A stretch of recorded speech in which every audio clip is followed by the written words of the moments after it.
श्री गणेशाय नमः। श्री जानकी वल्लभो विद्यते श्री रामचरितमानस द्वितीय सोपान।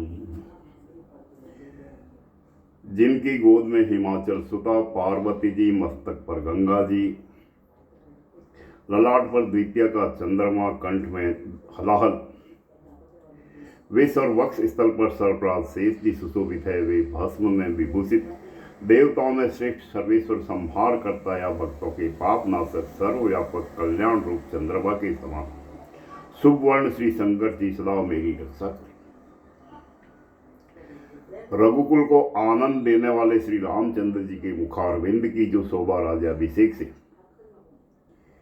राज्याभिषेक की बात सुनकर न तो प्रसन्नता को प्राप्त हुई और न वनवास के दुख से मलिन ही हुई, वह मुख कमल की छवि मेरे लिए सदा सुंदर मंगलों को देने वाली हो।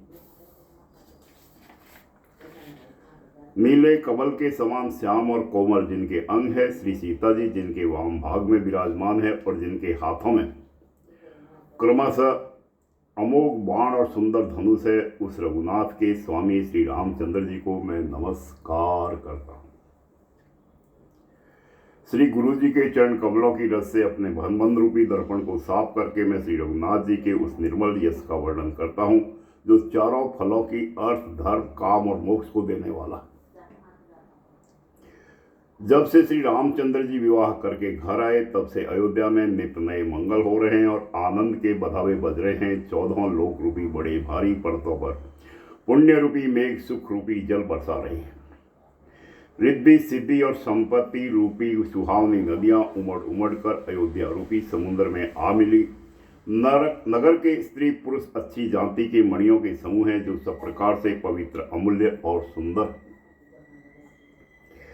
नगर का ऐश्वर्य कुछ कहा नहीं जाता, ऐसा जान पड़ता है मानो ब्रह्मा जी की कारीगरी बस इतनी ही है। सब नगर निवासी श्री रामचंद्र जी के मुखचंद्र को देखकर सब प्रकार से सुखी है। सब माताएं और सखी सहेलियां अपनी मनोरथ रूपी बेल को फली हुई देखकर आनंदित है। श्री रामचंद्र जी के रूप, गुण, शील और स्वभाव को देखकर सुनकर राजा दशरथ जी बहुत ही आनंदित होते हैं। सबके हृदय में ऐसी अभिलाषा है कि सब महादेव जी को मनाकर प्रार्थना करके कहते हैं कि राजा अपने जीते जी श्री रामचंद्र जी को युवराज पद दे दे। एक समय रघुकुल के राजा दशरथ जी अपने सारे समाज सहित राजसभा में विराजमान थे। महाराज समस्त पुण्यों की मूर्ति है। उन्हें श्री रामचंद्र जी का सुंदर यश सुनकर अत्यंत आनंद हो रहा है। तब राजा उनकी कृपा चाहते हैं और लोकपालगण उनके रुख को रखते हुए अनुकूल होकर प्रीति करते हैं। पृथ्वी, आकाश, पाताल तीनों भुवनों में और भूत, भविष्य, वर्तमान तीनों कालों में दशरथ जी के समान बड़भागी कोई नहीं। मंगलों के मूल श्री रामचंद्र जी जिनके पुत्र है, उनके लिए जो कुछ कहा जाए सब थोड़ा है। राजा ने स्वाभाविक ही हाथ में दर्पण ले लिया और उसमें अपना मुंह देखकर मुकुट को सीधा किया। देखा कि कानों के पास बाल सफेद हो गए हैं, मानो बुढ़ापा ऐसा उपदेश कर रहा है कि हे राजन, श्री रामचंद्र जी को युवराज पद देकर अपने जीवन और जन्म का लाभ क्यों नहीं लेते। हृदय में यह विचार लाकर युवराज पद देने का निश्चय कर राजा दशरथ जी ने शुभ दिन और सुंदर समय पाकर प्रेम से पुलकित शरीर हो आनंद मग्न मन से उसे गुरु वशिष्ठ जी को जा सुनाया। राजा ने कहा, हे मुनिराज, कृपया यह निवेदन सुनिए। श्री रामचंद्र अब सब प्रकार से सब योग्य हो गए हैं। सेवक, स्त्री, सब नगर निवासी और जो हमारे शत्रु, मित्र या उदासीन सभी को श्री रामचंद्र जी वैसे ही प्रिय जैसे वे मुझको है। उनके रूप में आपका आशीर्वाद ही मानो शरीर धारण करके शोभित हो रहा है। हे स्वामी, सारे ब्राह्मण परिवार सहित आपके ही समान उन पर स्नेह करते हैं।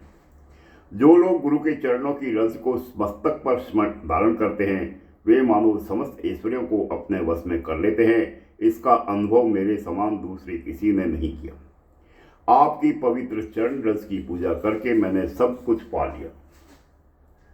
अब मेरे मन में एक ही अभिलाषा है, हे नाथ, वह भी आप ही की के अनुग्रह से पूरी होनी है। राजा का सहज प्रेम देखकर मुनि ने प्रसन्न होकर कहा, नरेश, आज्ञा दीजिए, कहिए क्या अभिलाषा है। हे राजन, आपका नाम और यश ही संपूर्ण मन चाही वस्तुओं को देने वाला है। हे राजाओं के मुकुटमणि, आपके मन की अभिलाषा फल का अनुगमन करती है, अर्थात आपके इच्छा करने के पहले ही फल उत्पन्न हो जाता है।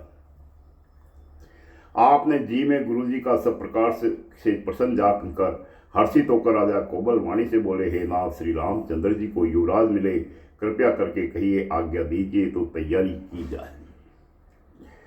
मेरे जीते जी यह आनंद उत्सव हो जाए जिससे सब लोग अपने नेत्रों का लाभ प्राप्त करें। प्रभु आपके प्रसाद से शिव जी ने सब कुछ निभा दिया, सब इच्छाएं पूर्ण कर दी, केवल यही एक लालसा मन में रह गई। इस लालसा के पूर्ण हो जाने पर फिर सोच नहीं, शरीर रहे या चला जाए, जिससे मुझे पीछे पछताना न हो। दशरथ जी के मंगल और आनंद के मूल सुंदर वचन सुनकर मुनि मन में बहुत प्रसन्न हुए। वशिष्ठ जी ने कहा, हे राजन, सुनिए, जिससे विमुख होकर लोग पछताते हैं और जिनके भजन बिना जिनकी जलन नहीं जाती, वही स्वामी सर्वलोक महेश्वर श्री राम जी आपके पुत्र हुए हैं, जो पवित्र प्रेम के अनुगामी हैं। श्री राम जी पवित्र प्रेम के पीछे पीछे चलने वाले हैं, इसी से तो प्रेम बस आपके पुत्र हुए। हे राजन, अब देर न कीजिए, शीघ्र सब सामान सजाइए। शुभ दिन और सुंदर मंगल तभी है जब श्री रामचंद्र जी युवराज हो जाए, अर्थात उनके अभिषेक के लिए सभी दिन शुभ और मंगलमय। राजा आनंदित होकर महल में आए और उन्होंने सेवकों को तथा मंत्री सुमंत्र को बुलवाया। उन लोगों ने जय जीव कहकर सिर नवाए। तब राजा ने सुंदर मंगलमय वचन श्री राम जी को युवराज पद देने का प्रस्ताव सुनाया और कहा, और पंचों को आप सबको यह मत अच्छा लगे तो हृदय में हर्षित होकर आप लोग श्री रामचंद्र जी का राज तिलक कीजिए। इस प्रिय वाणी को सुनते ही मंत्री ऐसे आनंदित हुए मानो उनके मनोरथ रूपी पौधे पर पानी पड़ गया हो। मंत्री हाथ जोड़कर विनती करते हैं कि हे जगतपति, आप करोड़ों वर्ष जिए।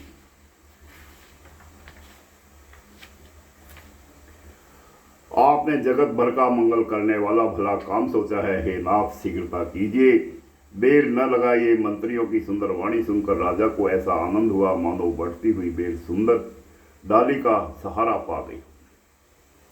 राजा ने कहा, श्री रामचंद्र जी के राज्याभिषेक के लिए मुनिराज वशिष्ठ जी जो आज्ञा हो आप लोग वही सब तुरंत करें।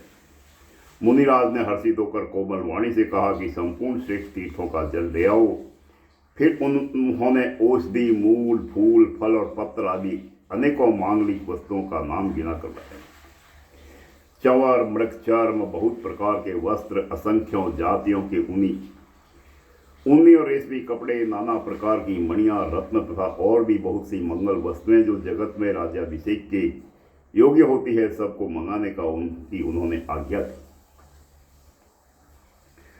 मुनि ने वेदों में कहा हुआ सब विधान बताकर कहा, नगर में बहुत से मंडप, चंदूक वे सजाओ। फलों समेत आम, सुपारी और केले के वृक्ष नगर की गलियों में चारों ओर रो। सुंदर मणियों के मनोहर चौक पुरवाओ और बाजार को तुरंत सजाने के लिए कह दो। श्री गणेश जी, पूर्व और कुल देवता की पूजा करो और भूदेव ब्राह्मणों की सब प्रकार से सेवा करो। ध्वजा, पताका, तोरण, कलश, घोड़े, रथ और हाथी सबको सजाओ। मुनिश्रेष्ठ वशिष्ठ जी के वचनों को सिरोधार्य करके सब लोग अपने अपने काम में लग गए। मुनीश्वर ने जिसको जिस काम के लिए आज्ञा दी उसने वह काम इतनी शीघ्रता से कर डाला मानो पहले से ही कर रखा था। राजा, ब्राह्मण, साधु और देवताओं को पूज रहे हैं और श्री रामचंद्र जी के लिए सब मंगल कार्य कर रहे हैं। श्री रामचंद्र जी के राज्याभिषेक की सुहावनी खबर सुनते ही अवध भर में बड़ी धूम से बधावे बजने लगे। श्री रामचंद्र जी और सीता जी के शरीर में भी सुख शकुन सूचित हुए। उनके सुंदर मंगल अंग फड़कने लगे। पुलकित होकर वे दोनों प्रेम सहित एक दूसरे से कहते हैं कि ये सब शकुन भरत के आने की सूचना देने वाले हैं। उनको मामा के घर गए बहुत दिन हो गए, बहुत ही अवसर आ रही है, बार बार उनसे मिलने की मन में आती है। शकुनों से प्रिय भरत के मिलने का विश्वास होता है और भरत के समान जगत में हमें कौन प्यारा है। शकुन का बस यही फल है, दूसरा नहीं। श्री रामचंद्र जी को अपने भाई भरत का दिन रात ऐसा सोच रहता है जैसे कछुए का हृदय अंडों में रहता है। इसी समय यह परम मंगल समाचार सुनकर सारा निवास हर्षित हो उठा, जैसे चंद्रमा को बढ़ते देखकर समुद्र में लहरों का विलास आनंद सुशोभित होता है। सबसे पहले रनिवास में जाकर जिन्होंने ये वचन समाचार सुनाए उन्होंने बहुत से आभूषण और वस्त्र पाए। रानियों का और शरीर प्रेम से पुलकित हो उठा और मन प्रेम में मग्न हो गया। वे सब मंगल कलश सजाने लगे। सुमित्रा जी ने मणियों रत्नों के बहुत प्रकार के अत्यंत सुंदर और मनोहर चौक पूरे आनंद में मग्न हुई। श्री रामचंद्र जी की माता कौशल्या जी ने ब्राह्मणों को बुलाकर बहुत दान दी। उन्होंने ग्राम देवताओं और नागों की पूजा की और फिर बलि भेंट देने को कहा, अर्थात कार्य सिद्ध होने पर फिर पूजा करने की मनोधि मानी और प्रार्थना की कि जिस प्रकार श्री रामचंद्र जी का कल्याण हो, दया करके वही वरदान दीजिए। कोयल की सी मीठी वाणी वाली, चंद्रमा के समान मुख वाली और हिरण के बच्चे से नेत्रों वाली स्त्रियां मंगल गान करने लगी। श्री रामचंद्र जी का राज्याभिषेक सुनकर सभी स्त्री पुरुष हृदय में हर्षित हो उठे और विधाता को अपने अनुकूल समझकर सब सुंदर मंगल राज सजाने लगे। तब राजा ने वशिष्ठ जी को बुलाया और शिक्षा समायोचित उपदेश देने के लिए श्री रामचंद्र जी के महल में भेजा। गुरु का आगमन सुनते ही श्री रघुनाथ जी ने दरवाजे पर आकर उनके चरणों में मस्तक नवाया। आदर पूर्वक आज अर्घ्य देकर उन्हें घर में लाए और षोडशोपचार से पूजा करके उनका सम्मान किया। फिर सीता जी सहित उनके चरण स्पर्श किए और कमल के समान दोनों हाथों को जोड़कर श्री राम जी बोले, यद्यपि सेवक के घर स्वामी का पधारना मंगलों का मूल और अमंगलों का नाश करने वाला होता है, तथापि हे नाथ, उचित तो यही था कि प्रेम पूर्वक दास को ही कार्य के लिए बुला भेजते, ऐसी ही नीति है। परंतु प्रभु, आपने प्रभुता छोड़कर स्वयं यहाँ पधार कर जो स्नेह किया, इससे आज यह घर पवित्र हो गया है। गोसाई, अब जो आज्ञा हो मैं वही करूं। स्वामी की सेवा में ही सेवक का लाभ। श्री रामचंद्र जी के प्रेम में सने हुए वचनों को सुनकर मुनि वशिष्ठ जी ने श्री रघुनाथ जी की प्रशंसा करते हुए कहा, हे राम, भला आप ऐसा क्यों न कहें, आप सूर्यवंश के भूषण जो हैं। श्री रामचंद्र जी के गुण, शील और स्वभाव का बखान कर मुनिराज प्रेम से पुलकित होकर बोले, हे रामचंद्र जी, राजा दशरथ जी ने राज्याभिषेक की तैयारी की है। वे आपको युवराज पद देना चाहते हैं। इसलिए हे राम जी, आज आप उपवास, हवन आदि विधि पूर्वक सब संयम कीजिए, जिसे विधाता कुशल पूर्वक इस काम को निभा दे, सफल कर दे। गुरु जी शिक्षा देकर राजा दशरथ जी के पास चले गए। श्री रामचंद्र जी के हृदय में यह सुनकर इस बात का खेद हुआ कि हम सब भाई एक ही साथ जन्मे, खाना सोना, लड़कपने के खेल कूद, कंस छेदन, यज्ञोपवीत और विवाह आदि उत्सव सब साथ साथ ही हुए। पर इस निर्मल वंश में यही एक अनुचित बात ही रही है और सब भाइयों को छोड़कर राज्याभिषेक एक बड़े का ही मेरा ही होता है। तुलसीदास जी कहते हैं कि प्रभु श्री रामचंद्र जी का यह सुंदर प्रेमपूर्ण प्रस्ताव भक्तों के मन की कुटिलता को हरण करे। उसी समय प्रेम और आनंद में मग्न लक्ष्मण जी आए। रघुकुल रूपी कुमुद के खिलाने वाले चंद्रमा श्री रामचंद्र जी ने प्रिय वचन कहकर उनका सम्मान किया। बहुत प्रकार के बाजे बज रहे हैं। नगर के अतिशय आनंद का वर्णन नहीं हो सकता। सब लोग भरत जी का आगमन मना रहे हैं कि वे शीघ्र आए और राज्याभिषेक का उत्सव देखकर नेत्रों का फल प्राप्त करें।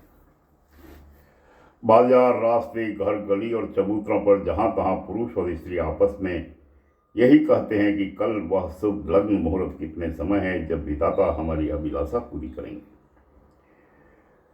जब सीता जी सहित रामचंद्र जी स्वर्ण के सिंहासन पर विराजेंगे और हमारा मन चिता होगा, मन कामना पूरी होगी। इधर तो सब यह कह रहे हैं कल कब होगा, उधर कुछ चक्र की देवता विघ्न मना रहे। उन्हें देवताओं को अवध के बधावे नहीं सुहाते, जैसे चोर को चांदनी रात नहीं सुहाती। सरस्वती जी को बुलाकर देवता विनय कर रहे हैं और बार बार उनके पैरों को पकड़कर उन पर गिरते। वे कहते हैं, हे माता, हमारी बड़ी विपत्ति को देखकर आज वही कीजिए जिससे श्री रामचंद्र जी राज्य त्याग कर वन को चले जाएं और देवताओं का सब कार्य सिद्ध हो। देवताओं की विनती सुनकर सरस्वती जी खड़ी खड़ी पछता रही है कि हाय, मैं कमल वन के लिए हेमंत रूप की रात हुई। उन्हें इस प्रकार पछताते देखकर देवता फिर विनय करके कहते हैं लगे, हे माता, इसमें आपकी जरा भी दोष न लगेगा। श्री रघुनाथ जी विषाद और हर्ष से रहित है। आप तो श्री राम जी के सब प्रभाव को जानती ही है। जीव अपने कर्म वश ही सुख दुख का भागी होता है। देवताओं के हित के लिए आप अयोध्या जाइए।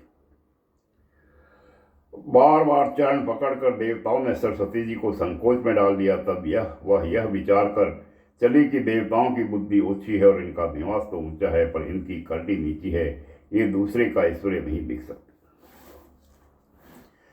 परंतु आगे के काम का विचार करके श्री राम जी के वन जाने से राक्षसों का वध होगा, जिससे सारा जगत सुखी हो जाएगा। चतुर कवि श्री राम जी के वनवास के चरित्रों का वर्णन करने के लिए मेरी चाह कामना करेंगे, ऐसा विचार कर सरस्वती हृदय में हर्षित होकर दशरथ जी की पूरी अयोध्या में आई, मानो दुसह दुख देने वाली कोई ग्रह दशा आई हो। मंथरा नाम की कई एक मंदबुद्धि दासी थी, उसे अपयश की पिटारी बनाकर सरस्वती उसकी बुद्धि को फेल कर चली। मंथरा ने देखा कि नगर सजाया हुआ है, सुंदर मंगलमय बधाई बज रहे हैं। उसने लोगों से पूछा कि कैसा उत्सव है। उनसे श्री रामचंद्र जी के राज तिलक की बात सुनते ही उसका हृदय जल उठा। वह दुर्बुद्धि नीच जाति वाली दासी विचार करने लगी कि किस प्रकार से यह काम रात ही रात में बिगड़ जाए। जैसे कोई कुटिल भीलनी शहद का छत्ता लगा देखकर घात लगाती है कि इसकी किस तरह से उजाड़। वह उदासीन होकर भरत जी की माता कैकेयी के पास गई। रानी कैकेयी ने हंसकर कहा, तू उदास क्यों है? मंथरा कुछ उत्तर नहीं देती, केवल लंबी सांस ले रही है और क्रिया चरित्र करके आंसू ढरका रही है। रानी हंसकर कहने लगी कि तेरे बड़े गाल है, तू बहुत बढ़ चढ़कर बोलने वाली है। मेरा मन कहता है कि लक्ष्मण ने तुझे कुछ सीख दी है, दंड दिया है, तब भी वह महापापिनी दासी कुछ भी नहीं बोलती। ऐसी लंबी सांस छोड़ रही है मानो काली नागिन फुफकार छोड़ रही। तब रानी ने डरकर कहा, अरे कहती क्यों नहीं? श्री रामचंद्र, राजा लक्ष्मण, भरत और शत्रुघ्न कुशल तो है। यह सुनकर कुबली मंथरा के हृदय में बड़ी ही पीड़ा हुई। वह कहने लगी, हे माई, हमें कोई क्यों सीख देगा और मैं किसी का बल पाकर गाल करूंगी, बढ़ चढ़कर बोलूंगी। श्री रामचंद्र जी को छोड़कर आज और किसकी कुशल है जिन्हें राजा युवराज पद दे रहे हैं। आज कौशल्या को विधाता बहुत ही दाहिने अनुकूल हुए हैं। यह देखकर उनके हृदय में गर्व समाता नहीं। तुम स्वयं जाकर सब शोभा क्यों नहीं देख लेती, जिसे देखकर मेरे मन में क्षोभ हुआ है। तुम्हारा पुत्र परदेश में है, तुम्हें कुछ सोच नहीं। जानती हो कि स्वामी हमारे वश में है। तुम्हें तो तोषक पलंग पर पड़े पड़े नींद लेना ही बहुत प्यारा लगता है। राजा की कपटप्रिय चतुराई तुम नहीं देखती। मंथरा के प्रिय वचन सुनकर किंतु उसकी मन की मैल जानकर रानी झुककर डांट कर बोली, बस अब चुप रह, घर फोड़ी कहीं की। जो फिर कभी ऐसा कहा कि तेरी जीभ पकड़कर निकलवा लूं। कानों, लंगड़ों और कुबड़ों को कुटिल और कुचाली जानना चाहिए, उनमें भी स्त्री और खासकर दासी। इतना कहकर भरत जी की माता कैकेयी मुस्कुरा दी और फिर बोली, हे प्रिय वचन कहने वाली मंथरा, मैंने तुझको यह सीख दी है, शिक्षा के लिए इतनी बात कही है। मुझे तुम पर स्वपन में भी क्रोध नहीं है। सुंदर मंगलदायक शुभ दिन वही होगा जिस दिन तेरा कहना सत्य होगा, अर्थात श्री राम का राज्य तिलक होगा। बड़ा भाई स्वामी और छोटा भाई सेवक होता है, यह सूर्यवंश की सुहावनी लिपि है। यदि सचमुच कल ही श्री राम का तिलक है तो हे सखी, मेरे मन को अच्छी लगे वही वस्तु मांग ले, मैं दूं। राम को सहज स्वभाव से सब माताएं कौशल्या के समान ही प्यारी है। मुझ पर तो वे विशेष प्रेम करते हैं। मैंने उनकी प्रीति की परीक्षा करके देख ली। जो विधाता कृपा करके जन्म दे तो यह भी दे कि श्री रामचंद्र पुत्र और सीता बहू हो। श्री राम मुझे प्राणों से भी अधिक प्रिय है। उनके तिलक की बात सुनकर तुझे क्षोभ कैसा? तुझे भरत की सौगंध है। छल कपट छोड़कर सच सच कह, तू हर्ष के समय विषाद कर रही है, मुझे इसका कारण सुना।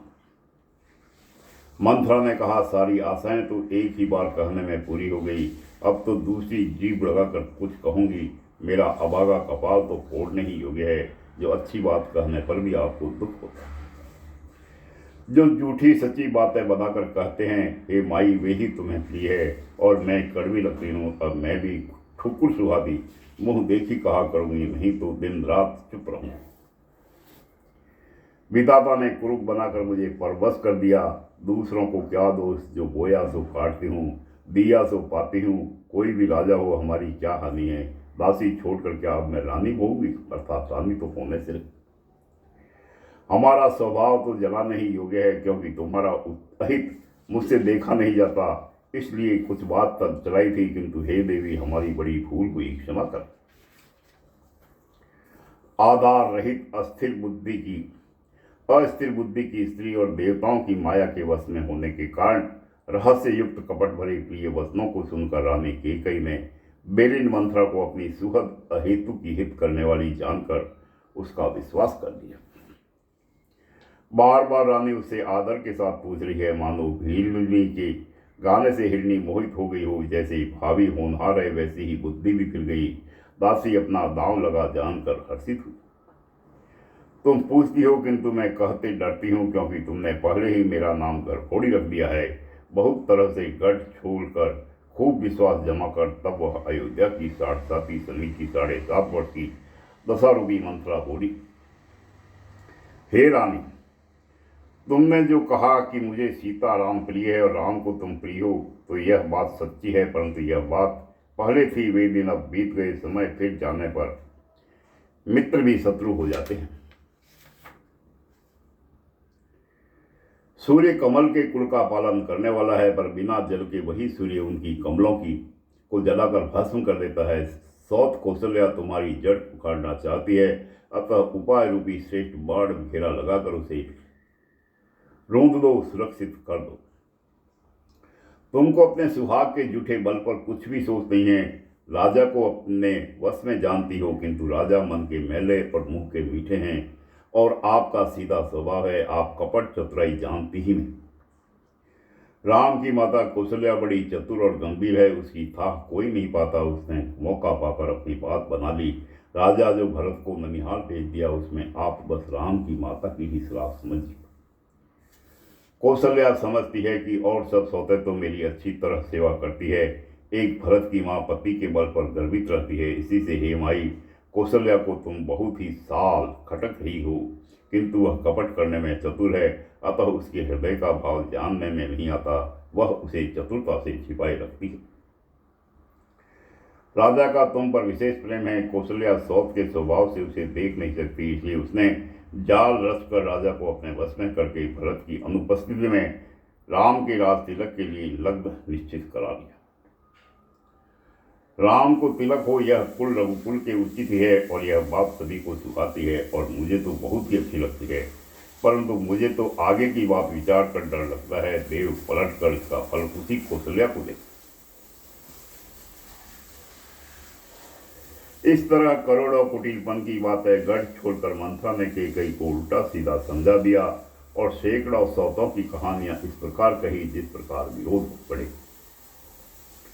होनहारवश कैकेयी के मन में विश्वास हो गया। रानी फिर सौगंध दिलाकर पूछने लगी। मंथरा बोली, क्या पूछती हो? अरे तुमने अब भी नहीं समझा। अपने भले बुरे को अथवा मित्र शत्रु को तो पशु भी पहचान लेते। पूरा पखवाड़ा बीत गया सामान सजाते, और तुमने खबर पाई है आज मुझसे। मैं तुम्हारे राज में खाती पहनती हूँ, इसलिए मन कहने में मुझे कोई दोष नहीं। यदि मैं कुछ बनाकर झूठ कहती होंगी तो विधाता मुझे दंड देगा। यदि कल राम को राज तिलक हो गया तो समझ रखना कि तुम्हारे लिए विधाता ने विपत्ति का बीज बो दी। मैं यह बात लकीर खींचकर बलपूर्वक कहती हूँ। भामिनी, तुम जो तो अब दूध की मकड़ी हो गई। जैसे दूध में पड़ी हुई मक्खी को लोग निकाल कर फेंक देते हैं, वैसे ही तुम्हें भी लोग घर से निकाल कर बाहर करेंगे। जो पुत्र सहित कौशल्या जी की चाकरी बजाओगी तो घर में रह सकोगी, अन्यथा घर में रहने का दूसरा उपाय नहीं। क्रतु ने वीरता को दुख दिया था, तुझे कौशल्या देगी। भरत कारागर का सेवन करेंगे, जेल की हवा खाएंगे, और लक्ष्मण राम के नायब सहकारी होंगे। कैकेयी मंथरा की कड़वी वाणी सुनते ही डरकर सूख गई, कुछ बोल नहीं सकती। शरीर में पसीना हो आया और वह केले की तरह कांपने लगी। तब कुबरी मंथरा ने अपनी जीभ दांतों तले दबाई। उसे भय हुआ कि कहीं भविष्य का अत्यंत डरावना चित्र सुनकर कैकेयी के हृदय की गति न रुक जाए, जिससे उल्टा सारा काम ही बिगड़ जाए। पर कपट की करोड़ों कहानियां कहकर उसने रानी को खूब समझाया कि धीरज रखो। कि कई का भाग्य पलट गया, उसे कुचाल प्यारी लगी। वह बगुली को हंसनी मानकर बैलिन को हित मानकर उसको की सराहना कर। के कई ने कहा, मंत्रा सुन, तेरी बात सत्य है। मेरी दाहिनी आंख नित्य फटका करती है। मैं प्रतिदिन रात को बुरे सपन देखती हूँ, किंतु अपने ज्ञानवश मुझसे कहती हूँ। सखी क्या करूं, मेरा तो सीधा स्वभाव है। मैं दायां बायां कुछ भी नहीं करती। अब अपनी चलते जहां तक मेरा वश चला, मैंने आज तक कभी किसी का बुरा नहीं किया। फिर न जाने किस पाप से देव ने मुझे एक ही साथ यह दुसह दुख दिया। मैं भले ही नहर जाकर वहीं जीवन बिता दूंगी, पर जीते जी शौच चाहती नहीं करूंगी। देव जिसको शत्रु वश में रखकर जिलाता है, उसके लिए तो जीने की अपेक्षा मरना ही अच्छा है।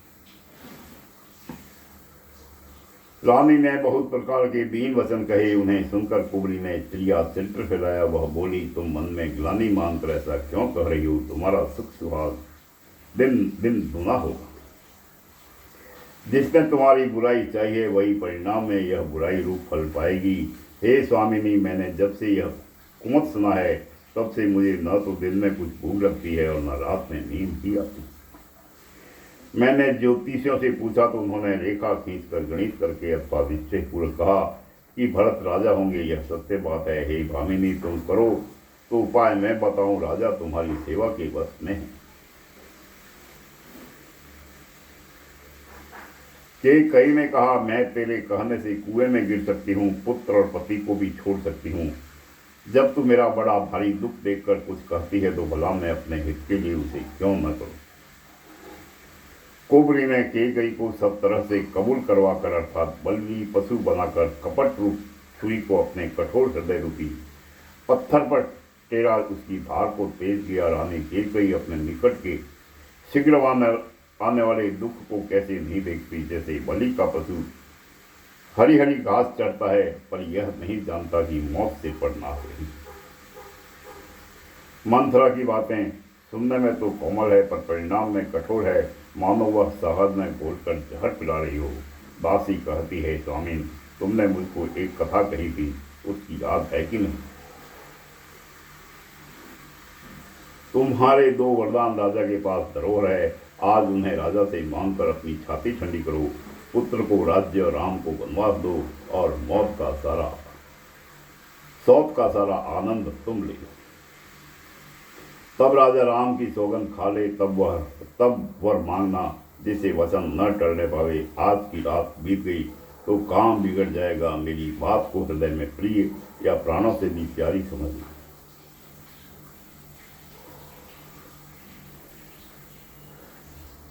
पापिनी मंत्रा ने बड़ी बुरी घात लगाकर कहा, कोप भवन में जाओ, सब काम बड़ी सावधानी से बनाना। राजा पर सहसा विश्वास न कर लेना, उनकी बातों में न आ जाना। कुबरी को रानी ने प्राणों के समान प्रिय समझकर बार बार उसकी बड़ी बुद्धि का बखान किया और बोली, संसार में मेरा तेरा समान हितकारी और कोई नहीं है। तू मुझे बही जाती हुई के लिए सहारा हुई। यही विधाता कल मेरा मनोरथ पूरा कर दे तो हे सखी, मैं तुझे आंखों की पुतली बना लूं। इस प्रकार दासी को बहुत तरह से आदर देकर केकई को भवन में की। विपत्ति कलह बीज है, दासी वर्षा रुत है। केकई की कुबुद्धि उस बीज के बोने के लिए जमीन हो गई। उसमें कपट रूपी जल पाकर अंकुर फूट निकला। दोनों वरदान उस अंकुर के 2 पत्ते हैं और अंत में इसके दुख रूपी फल होगा। केकई कोप का सब साज सजकर कोप भवन में जा सोई। राज्य करती हुई वह अपनी दुष्ट बुद्धि से नष्ट हो गई। राजमहल और नगर में धूमधाम मच रही है। इस कुचाल की कोई कुछ नहीं जानता। बहुत ही आनंदित होकर नगर के सब स्त्री पुरुष शुभ मंगलाचार के साथ सज रहे हैं। कोई भीतर जाता है, कोई बाहर निकलता है। राजद्वार में बड़ी भीड़ हो रही है। श्री रामचंद्र जी के बाल सखा राज तिलक का समाचार सुनकर हृदय में हर्षित होते हैं। वे 10-5 मिलकर श्री रामचंद्र जी के पास जाते हैं। प्रेम पहचान कर प्रभु श्री रामचंद्र जी उनका आदर करते हैं और कोमल वाणी से कुशल क्षेम पूछते हैं। अपने प्रिय सखा श्री रामचंद्र जी की आज्ञा पाकर वे आपस में एक दूसरे से श्री रामचंद्र जी की बड़ाई करते हुए लौटते हैं और कहते हैं, संसार में श्री रघुनाथ जी के समान हीर और स्नेह को निभाने वाला कौन है। भगवान हमें यही दे कि हम अपने कर्म व समते हुए जिस जिस योनि में जन्मे वहाँ वहाँ उस योनि में हम तो सेवक और सीतापति श्री रामचंद्र जी हमारे स्वामी हो और यह नाता अंत तक निभ जाए। नगर में सबकी ऐसी ही अभिलाषा है, परंतु कैकेयी के हृदय में बड़ी जलन हो रही है। कुसंगति पाकर कौन नष्ट होता, नीच के मत के अनुसार चलने से सतराई नहीं रह जाती।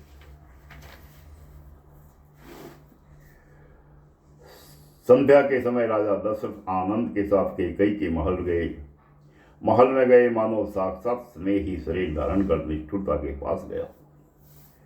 कोप भवन का नाम सुनकर राजा सहम गए। डर के मारे उनका पांव आगे को नहीं पड़ता। स्वयं देवराज इंद्र जिनके भुजाओं के बल पर राक्षसों से निर्भय होकर बसता है और संपूर्ण राजा लोग जिनका सुख देखने रहते, वही राजा दशरथ स्त्री का क्रोध सुनकर सूख गए। कामदेव का प्रताप और महिमा तो देखिए, जो त्रिशूल वज्र और तलवार आदि की चोट अपने अंगों पर सहने वाले हैं, वे रतिनाथ कामदेव के पुष्प बाण से मारे।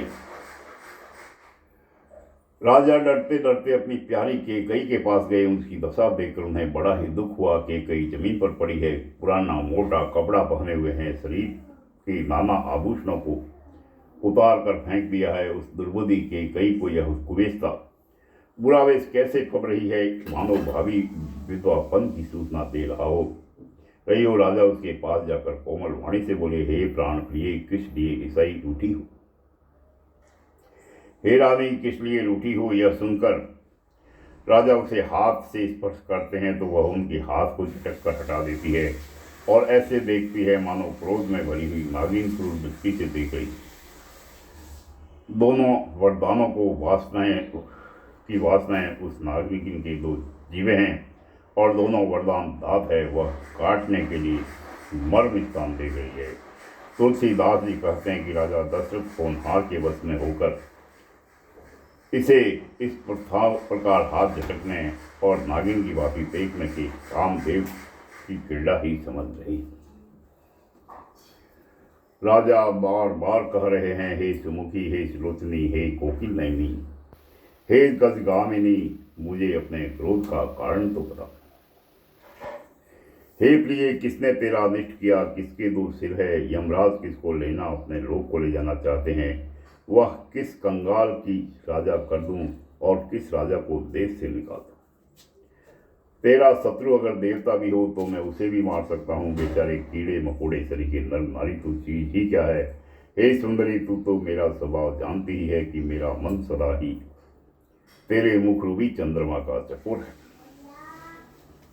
हे प्रिय, मेरी प्रजा, कुटुंबी, सर्वस्व संपत्ति, पुत्र, यहाँ तक कि मेरे प्राण भी ले, यह सब तेरे बस में है। यदि मैं तुम्हारे कुछ कपट करके कहता हूं तो हे भामिनी, मुझे 100 बार राम की सौगंध है। तू हंसकर प्रसन्नता पूर्वक अपनी मनचाही बात मांग ले और अपने मनोहर अंगों को आश्रु आभूषणों से सजा। मौका बे मौका तो मन में विचार कर देख। हे प्रिय, जल्दी इस पूरे वेश को त्याग। यह सुनकर और मन में राम जी की बड़ी सौगंध को विचार कर मंदबुद्धि कैकेयी हंसती हुई उठी और गहने पहनने लगी, मानो कोई खेलनी मृग को देखकर धंधा तैयार कर रही। अपने जी में कैकेयी को सुहद जानकर राजा दशरथ जी प्रेम से पुलकित होकर कोमल और सुंदर वाणी से फिर बोले, हे भामिनी, तेरा मन चिता हो गया।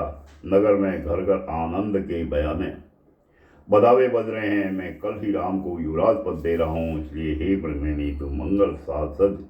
यह सुनते ही उसका कठोर हृदय दरक उठा, कटने लगा मानो पका हुआ बाल तो थोड़ा छू गया हो। ऐसी भारी पीड़ा को भी उसने हंस कर छुपा लिया, जैसे चोर की स्त्री प्रकट होकर नहीं रोती जिसमें उसका भेद न खुल जाए। राजा उसकी कपट चतुराई को नहीं लख रहे हैं, क्योंकि वह करोड़ों कुटिलों की श्रोमणी गुरु मंथरा की पढ़ाई हुई है। यद्यपि राजा नीति में निपुण है, परंतु त्रिया चरित्र अथाह समुद्र है। फिर वह कपट युक्त प्रेम बढ़ाकर ऊपर से प्रेम दिखाकर नेत्र और मुंह मोड़कर हंसती हुई बोली, हे प्रियतम, आप मांग मांग तो कहा करते हैं पर देते लेते कभी कुछ भी नहीं। आपने 2 वरदान देने को कहा था, उनके भी मिलने में संदेह। राजा ने हंसकर कहा, अब मैं तुम्हारा मर्म मतलब समझा। मान करना तुम्हें परम प्रिय है। तुमने उन वरों को थापी धरोहर रखकर फिर कभी मांगा ही नहीं, और मेरा उड़ने का स्वभाव होने से मुझे भी वह प्रसंग याद नहीं रहा। मुझे झूठ मूठ दोष मत दो, चाहे 2 के बदले 4 मांग लो। रघुकुल में सदा से यही रीति चली आई है कि प्राण चले ही चले जाए पर वचन नहीं चले। बाथरूम कर ले बेटा, बाथरूम में कर। असत्य के समान पापों के समूह, पापों का समूह भी नहीं है क्या करोड़ों। तो दुनिया मिलकर भी कहीं पहाड़ के समान हो सकती है। सत्य ही समस्त उत्तम सुकृति पुण्यों की जड़ है। यह बात वेद पुराणों में प्रसिद्ध है और मुनि जी ने भी यही कहा। उस पर मेरे द्वारा श्री राम जी की शपथ करने में आ गई, मुंह से निकल पड़ी, श्री रघुनाथ जी मेरे सुकुत पुण्य और स्नेह की सीमा है। इस प्रकार बात पक्की करा के दुर्बुद्धि के कई हंसकर बोली, मानो उसने कुमत पूरे विचार रूपी पक्षी दुष्ट पक्षी बाज को छोड़ने के लिए उसकी कुलही आंखों पर ही टोपी खोल दी। राजा का मनोरथ सुंदर वन है, सुख सुंदर पक्षियों का समुदाय है। उस पर भीलने की तरह केकई अपनी वचन रूपी भयंकर बात छोड़ना चाहती है। बोलो सियावर रामचंद्र की जय। उमापति महादेव। इति श्री रामचरितमानस अयोध्या कांड के अंतर्गत 13वें दिन का विश्राम बोल